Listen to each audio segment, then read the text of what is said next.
Welcome back to Perkins Engineering, and the time has come to pull the covers off the cars having had the original Signwriting put back on them. So back in 1993, 1994, our original Signwriter was pan signs and displays.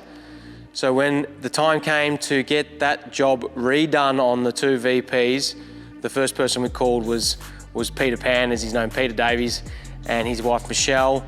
Do a fantastic job of recreating the liveries. They did it on our 2003 VY Commodore, and it was obviously the right way to go to make sure that our 93 and 94 cars were restored to the best they could be. So there was a mountain of photos, footage, stories and things that we sent to Peter Pan to recreate every finite detail in both cars.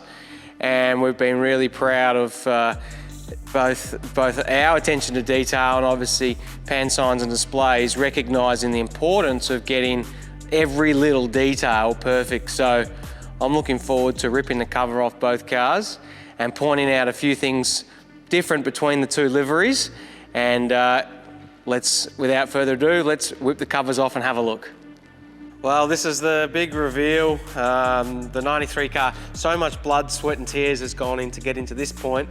I felt timely to wear the correct t-shirt for this video, but it's worth pointing out the car's not finished yet, but we wanted to get the car on the ground without the engine in it to really show off the livery that's now complete. And like we spoke about, Pan Signs have done a fantastic job recreating the original article. So the car looks fantastic, and I want to point out some of the little nuances, if you like, in this car that we had to replicate in the Signwriting process. So Red 2 is 1000, period correct signage from the 1993 Bathurst 1000 event. And then this is where it starts to get a bit curly.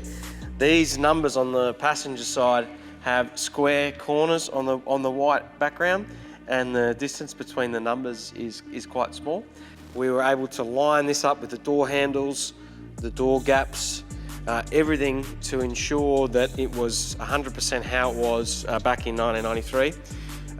Peter Pan and Pan Signs had all the original drawings, but still, once it gets transferred onto the car, certain things do change.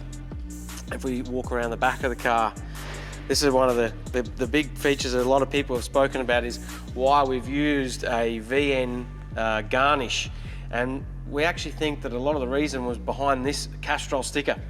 The VP ones have fins running through this section, and from some of the images we noticed early on in the 93 season, it appeared as though the sticker didn't really like that part. So I'm going to assume the mechanics and the team at Perkins Engineering decided to change this to make it more sticker friendly, and that's the reason why we've done that. Dunlop crane cams on the back of the car. Very, very plain around the back of the car, not a lot of signage, but again, just replicating what we've seen from all the photos from the event. Again, Perkins Hanford, so it's front aligned on both sides, so left aligned on that side and then right aligned on the driver's side here.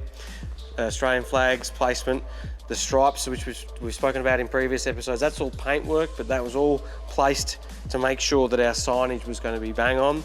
And this is what I touched about on these numbers. This has got round corners on the white number decal background, and the spacing between the numbers and the placement in that box is a lot different. So recreating that was quite a challenging process.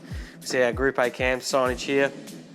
And if we just finish up around the front of the car, this is one area that we put a lot of effort into. So studying photos from the week at Bathurst, we noticed that the front bumper bar was changed during the event, so after practice and before the race.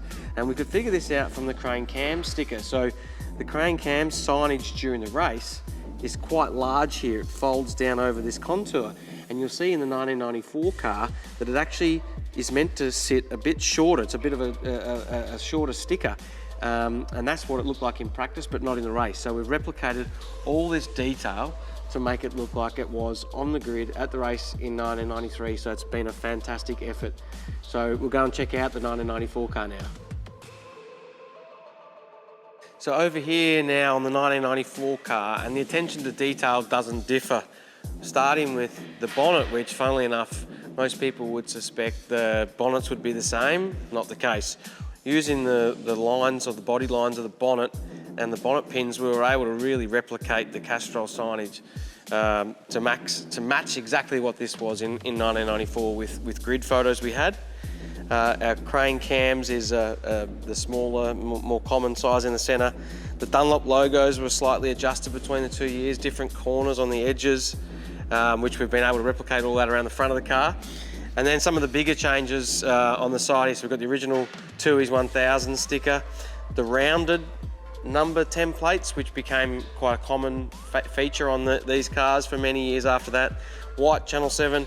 ACL has now made its appearance on the cars. A little bit off-centre on the panel, which was just replicating what we saw. We've got Worth, Airport Rent-A-Car, Autronic, Permatex, and then the Castrol is actually very, very similar, if not the same as a 93 car. The name detail was quite important. Left the line on both sides of the car, and our Australian flag stickers, they still haven't turned up. We need them to get sent to us in the mail, and then they're going to go on there, which will complete delivery on this car. And then walking further around the rear of the car, a lot more signage on this car than the 1993 car. So we've got Dunlop here and here, and the Pan signs, our sign writer Peter Pan, and King Springs featuring on the car as well. The rear of the car, again, very, very similar to the 93 car, except the addition of the Dunlop through this section here.